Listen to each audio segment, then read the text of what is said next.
Basis expansion. So far our model fits straight lines, but real data is often curved. Can linear regression handle curves? The answer is yes, using a clever trick called basis expansion. Here is some data that clearly follows a curve. It looks like a parabola. If we fit a straight line, we get a terrible result. The line misses the curvature entirely. A straight line cannot bend. We need something more flexible. Here is the trick. Instead of just using x as a feature, create new features.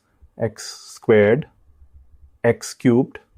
Now each data point has multiple features. For x equals 2, the features are 1, 2, 4. For x equals 3, the features are 1, 3, 9. We have not changed the math at all. We are still doing y hat equals x theta. But x now has more columns. With a degree 2 polynomial, we fit y hat equals theta 0 plus theta 1 x plus theta 2x squared, 3 parameters. The design matrix x has 3 columns, a column of 1s, a column of x values, and a column of x squared values. Apply the normal equation. The result is a parabola that fits the data beautifully. We use the same normal equation just with a wider x matrix. Let us compare different degrees. Degree 1 is a straight line. It underfits. Degree 2 is a parabola. It fits well. Degree 3 is a cubic, even more flexible. But be careful.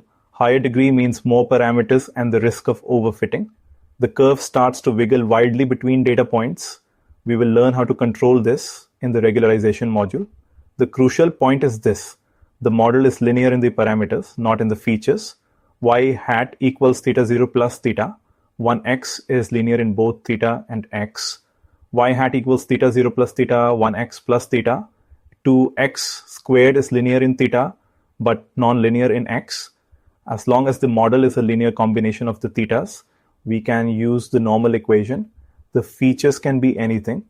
Polynomials, sines, cosines, even Gaussian bumps. Basis expansion lets linear regression fit curves. Replace x with a richer set of features, and the normal equation does the rest.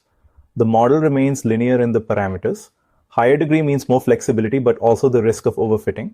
Next, we look at the geometric interpretation of the normal equation.